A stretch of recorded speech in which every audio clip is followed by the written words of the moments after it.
Well said. Thanks. Look at you. You belong on a podcast. Look at this guy. Look at this guy. We are on video. We are on video, right? Yeah. Do you want to switch seats? You want to take over? Okay. Yeah.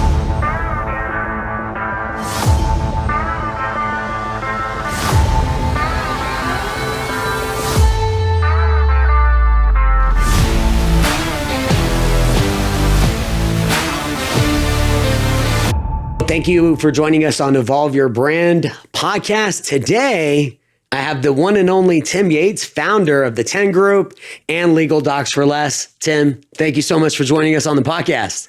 It's a pleasure to be here, my friend. This place is pretty awesome. Yeah. I'm actually pleasantly surprised how nice this place is. So Shane, Steven, yeah. guys at Icon, thank you so much. And this is a great setup. Tim, I'm so happy to have you here. You're looking sharp, my man. Well, I appreciate that. I'm actually a little insecure right now because this keeps popping up. And as I mentioned to you earlier, eating a giant breakfast burrito before I pulled into the office here was a bad idea. I would like to talk not a good idea. I would like to talk about your breakfast burrito. It was massive. It wasn't massive? It was massive. It was, and what was in this breakfast burrito? It had bacon, eggs, hash brown, just kind of a traditional, traditional thing, Okay. So it was, but Did you make it? Went to Lourdes across from where I live in San Alejo and grabbed one. So they got great breakfast Was it tasty? burritos. Oh yeah, it was too good. I ate the whole thing. So Salsa or not salsa? oh, tons of salsa. It's got to be on fire, man. Like I said, if I'm not sweating, it's not hot enough. But again, to quote the famous Ron Burgundy, milk was a bad choice. That's how I feel right now. Is a burrito was a bad choice before showing up here. But you know what? I didn't smell. Check this out. I went for it, man, too. Look, no stains, whatever. But I got this thing going on here, so I'm a little insecure about it. I commented on your shirt, and you mentioned. Yeah, I said, my wife picked this out for me. Yeah, and I said. You said, well, of course, you wouldn't have picked that out for you. I mean, you see me in my regular attire. I don't normally wear this, I put on my finest for you today, though. Thank goodness, you know what? You do legal docs for less better than you do fashion. So yeah. I never called you fashion folks. No, fashion is definitely not my thing. As a matter of fact, I think when I first started dating Carrie, the first thing she did is she went in my closet and she's like, what is all this stuff? Right. And then, so yeah. But, to me, as I get, it's about comfort. Yes. As I got older, it's all about comfort. Looks is still important, but comfort is more important than looks. And so, at least in my book, that's I wanted you to be comfortable. Yeah, I mean, here's the problem. It's actually too comfortable right now. I think I might actually just doze off a little bit. This is, so comfortable. I don't know. Why don't we do this? I have a thought. We're going to get the podcast done. We're going to talk about you a little bit. Just get to know a little Yates background, and then talk about what you do for a living. Cool. And then we're going to sounds good. I got my notes here too, so when you tell them, I can just read off them saying, "Hi, my name is Tim Yates." You could do that. I am the founder. It's you're an attorney. More natural. It's more. You're in the attorney biz, so I would expect you to be boring. It's definitely very dry. More humor. up my but thankfully I'm not an attorney because I'm the business side of the business where unfortunately, God bless my wife who's an amazing attorney. Attorneys are not always the best business minded folks. But that's why I went to business school, so I could be the best business person I could be. And my wife went to law school, so she could be the best lawyer she could be, and put it all together. And it's a great fit. We're gonna talk about that. So where did your journey begin? Like where were you born? How did you end up where you are in San Diego and beautiful San Alejo, California? I was born in Pasadena. And lived there till I was about 5. And then my dad moved our family back to Wisconsin for like 3 years of hell. And the reason I say that is because I was not used to the cold weather there. That was a different level of cold. Didn't like it there. Begged, cried, everything I could to get us back to California. And thankfully, my dad did move us back to California when I was going into the 3rd grade. Cool thing about it is that we're here in Escondido, and this is the city that we first settled in. So when I flew out here, I woke up. I remember my dad picked us up at LAX. I woke up the next morning and I looked outside and I was like, where are we? I just saw palm trees and I was like, thank God, But we were here in Escondido. But, my parents, though, I mean, thankfully for me too, they moved us to Carlsbad like 3 months later. So I grew up in Carlsbad, which is an amazing city, as you know. Right. Growing up then, it was even It's very inexpensive. Yeah. Well, back then though, it was crazy. Back then, a blue collar, family, could raise their entire family a block from the beach in Carlsbad back then. Okay, where's back when I'm in a time? Yeah, I'm going to age myself. Yeah, so age yourself a little bit. So we moved into Carlsbad in 1980. Okay. So, and then I did elementary school there, junior high, Carlsbad High School. And it was a great time to grow up And you were there. a star athlete. Yeah, I was a pretty good athlete. Look at you. I was pretty good at that, And so, but it was great growing up there because everybody knew everybody. The population, I think at the time was like 29,000. The mayor was the mayor of Carlsbad at the time was my U.S. history teacher at Carlsbad High, football coach. Everybody knew everybody. It was a wonderful community to grow up in. And unfortunately, the kids that grown up now don't have that same experience that we did. I mean, It was a small town, and everybody looked after each other, cared for each other, and it was affordable. And unfortunately, it's not anymore. It's still a great city, but it's not affordable. As a fact, I just saw an article last night saying Carlsbad's the most unaffordable city in San Diego County. So, yeah, it is what it is.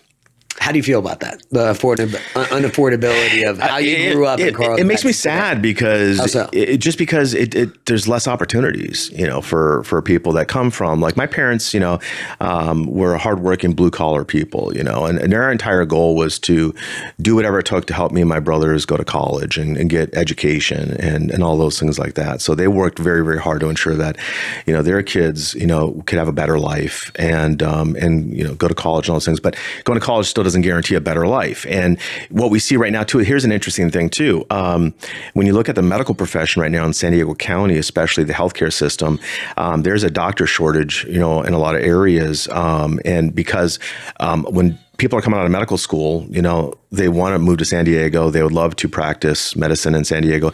They would love to raise their family in Carlsbad, but they can't even afford it. So it's tough. It's just less opportunities for people that don't have all that money to just come into Carlsbad and start buying up properties. I appreciate how you got granular with people's stories because it really, I mean, you can look at all the data and stats, but that doesn't help share people's stories.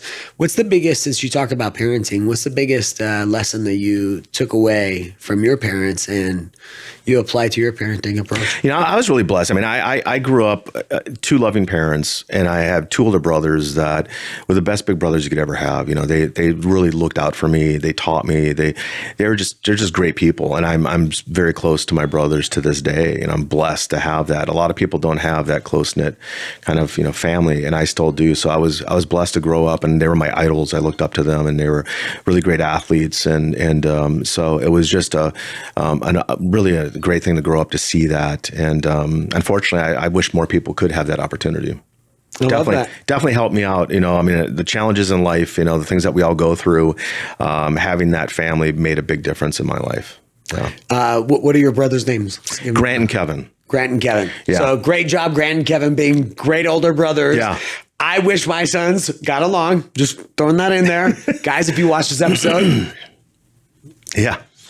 Yeah, especially, it starts with the oldest, the firstborn. They set the tone. Right. So my oldest brother, Luke. Grant, set the tone, and it just trickled down to me. And I hate to say it, but I see a lot of families that first one sets the wrong tone. It just creates, so if you're the firstborn, I'm the youngest, so I was spoiled though. I was spoiled, absolutely. But if you're the firstborn in any family, it's up to you to set the tone, for the whole thing. So you do it right, everybody falls in line. You do it wrong, it's chaos. Okay, who's your oldest? My brother Grant. No. My son Colin. Colin. Yeah. How's Colin doing on setting? Not good. Okay. Love him. I love him. He definitely is love not, him. But it's definitely, it's a process, as kids get older too, it's like you see the relationships, changing and stuff like that. But yeah, definitely the oldest sets the tone initially, yes. And then it hopefully trickles down from there. That's kudos. I'm gonna steal that one. And I'm gonna have a conversation with your my oldest. Say, hey, look, man. I learned this on a podcast. I just want to share with you. What are your thoughts? Yeah. What do you enjoy about being a parent? I'm sorry, about being what? What do you enjoy about, I can't, apparently I can speak, folks. So, Or I can't hear. Huh? Here's a tip. Yeah. When hosting a podcast, it's probably a good idea that you enunciate your questions. Yeah. Okay. What is your favorite part about being a parent? Just watching the kids grow, watching them evolve into, first little human beings and little adults and having the conversations change, I mean, honestly, it goes, as you're a parent, it goes like that, like with my daughter, Chloe, for example, she's already in college. And honestly, it seemed like yesterday I was at her 5th grade promotion. Just like yesterday. Now she's in college. I mean, it just goes like that, So for me, I actually, I always looked forward to the kids getting older because I always, envisioned having, the relationship evolve with that, becoming more. I'm still the parent, and I want to set the tone and set good examples. But at the same time, having a friendship with your kids too is a pretty awesome thing. So it's fun to see them grow. But at the same time, looking back, it goes by way too quick. And my advice to parents is enjoy the early times too, because it doesn't last. And you think though, when you're in the thick of it, you're changing diapers, you're not getting sleep. I mean, you think this is never going to end. This is how it's always going to be. You're going to look back and miss those moments where you could pick up your child and hold them, and you can't do that anymore. So unfortunately, it ends too quick. It does. Too quick. Yeah. Well said. Well said. Thanks. Look at you. Oh, You belong on a podcast. Look at this guy. We are on video. We are on video, right? Yeah. Do you want to switch seats? You want to take over? Okay. Yeah.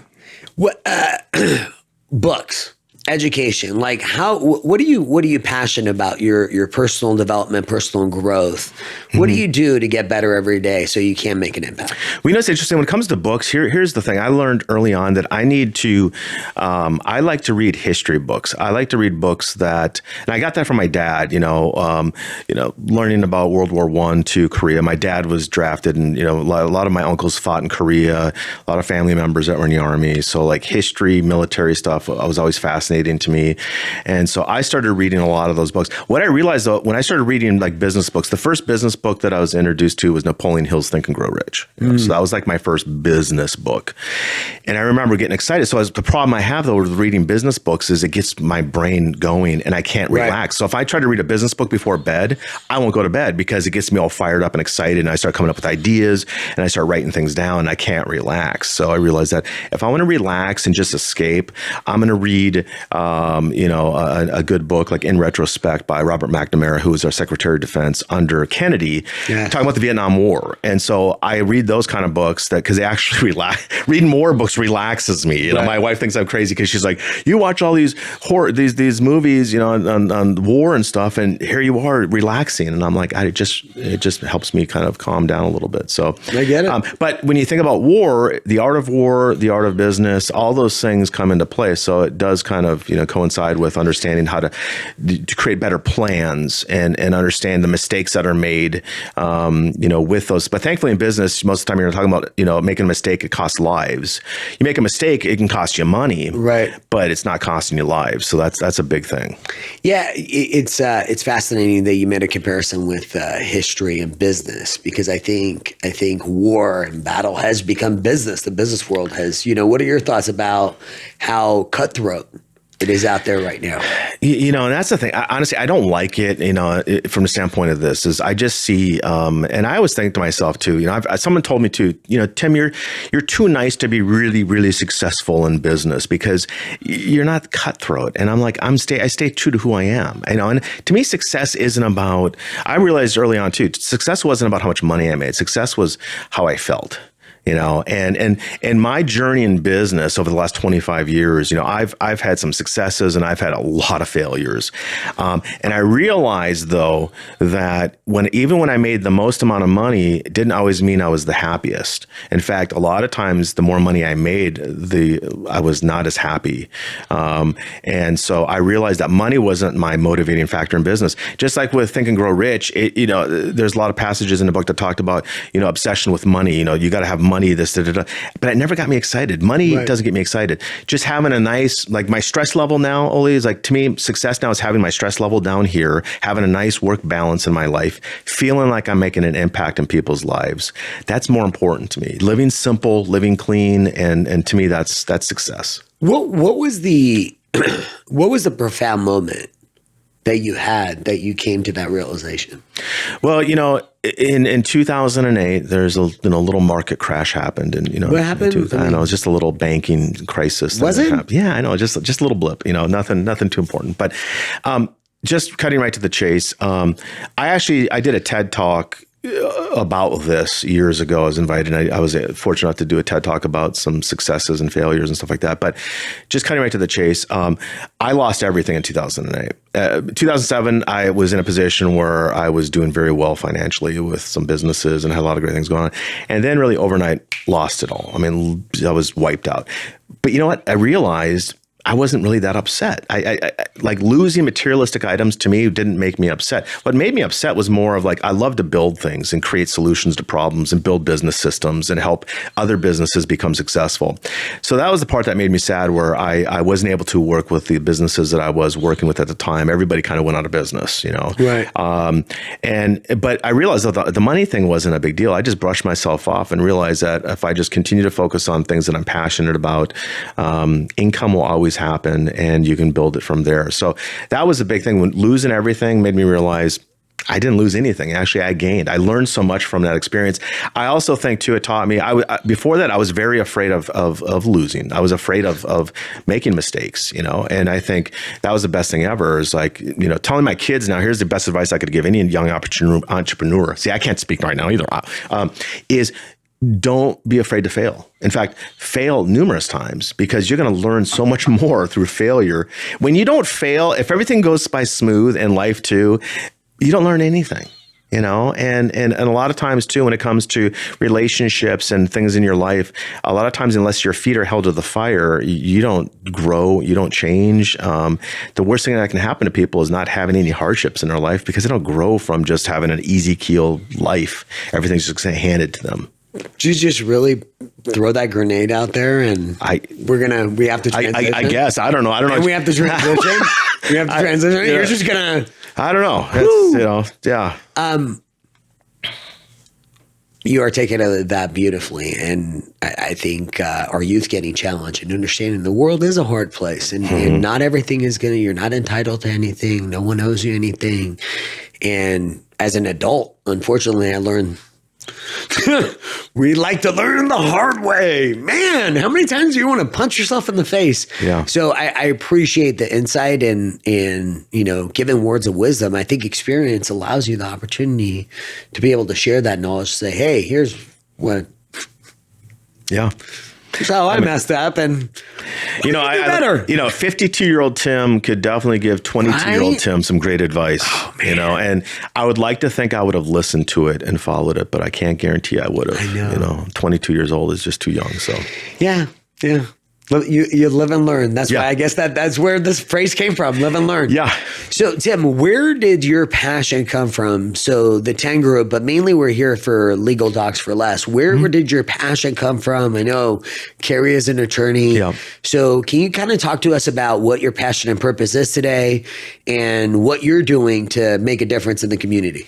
So as you know, I've had one foot in the real estate industry and one foot in the legal side of things for 20 plus years, and I've had my real estate license since 1997, but I don't think I've sold a home since 1998.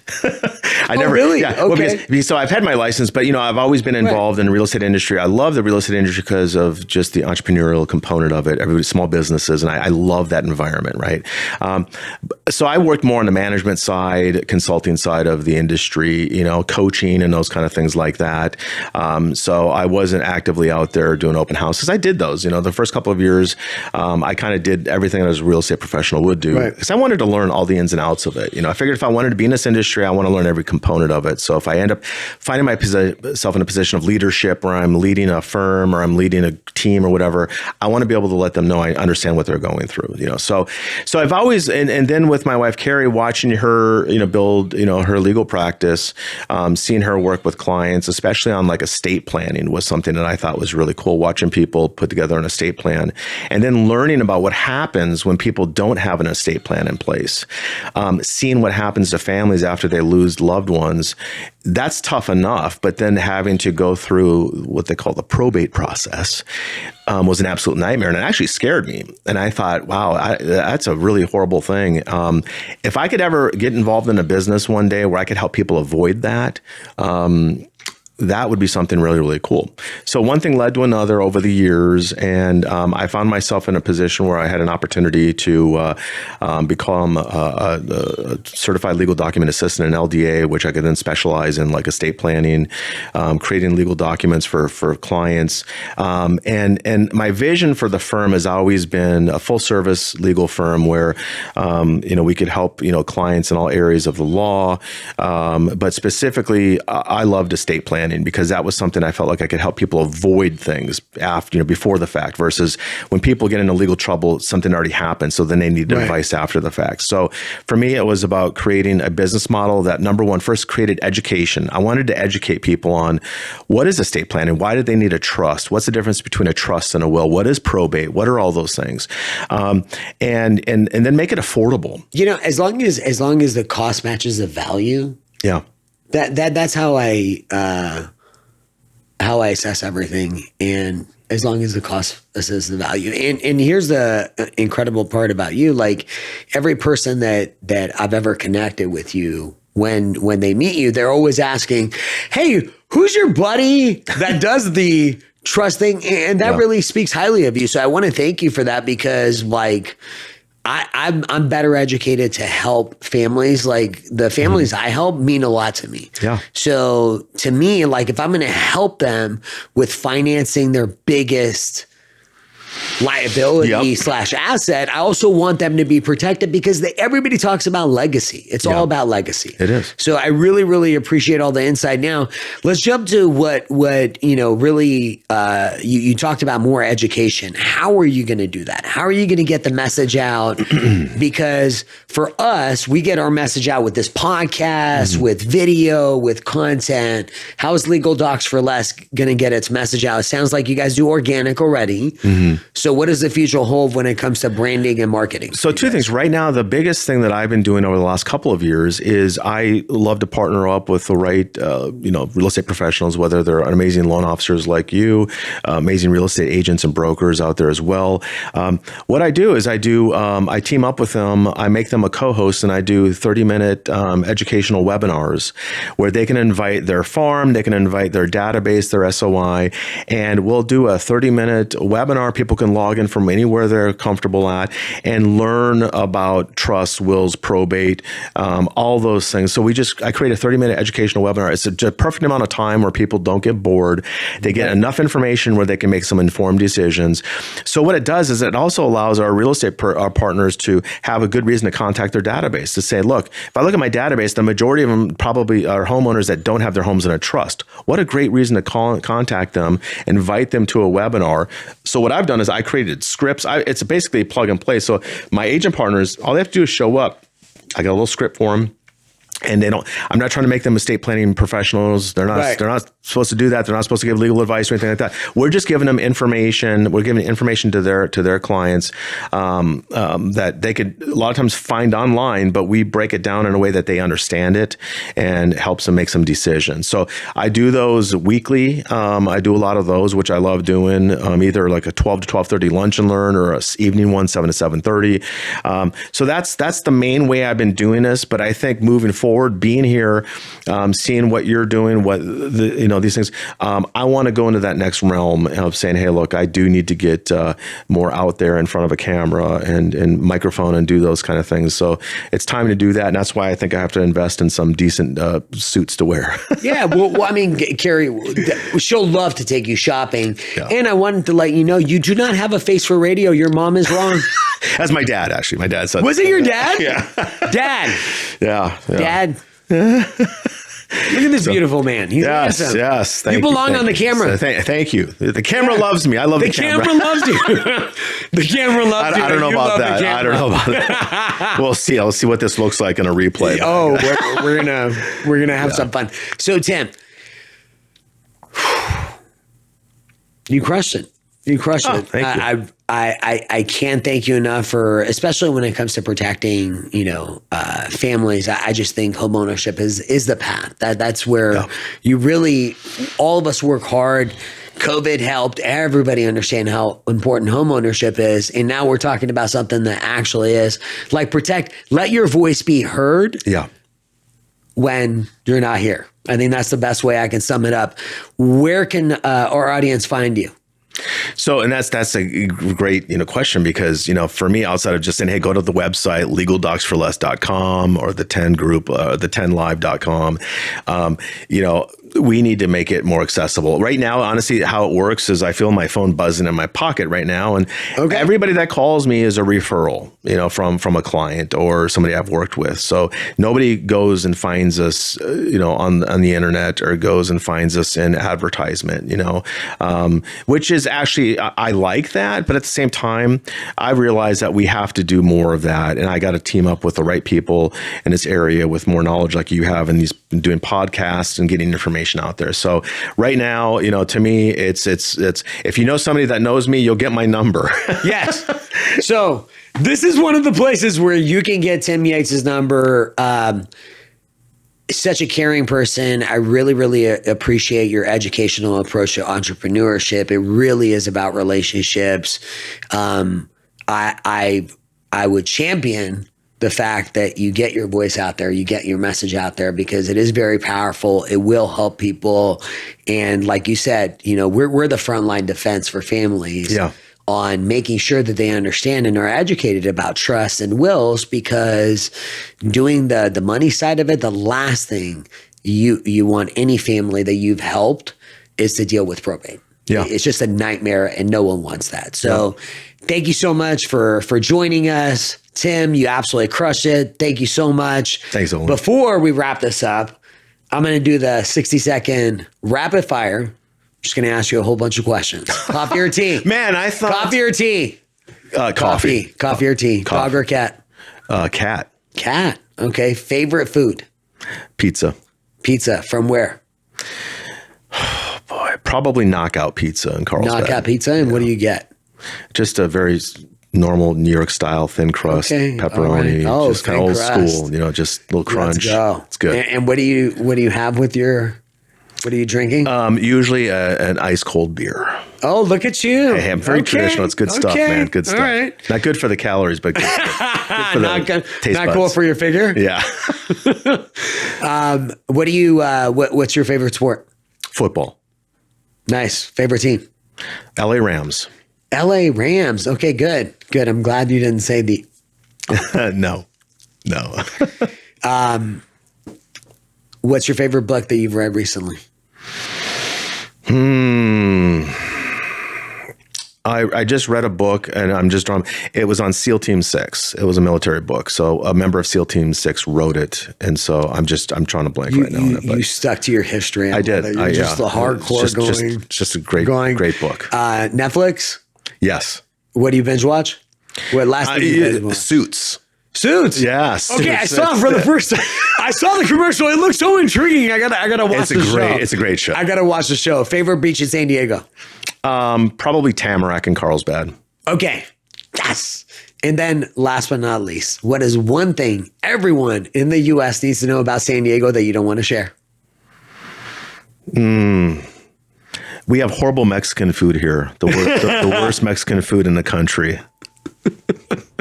As he has a breakfast burrito in the morning. Amazing.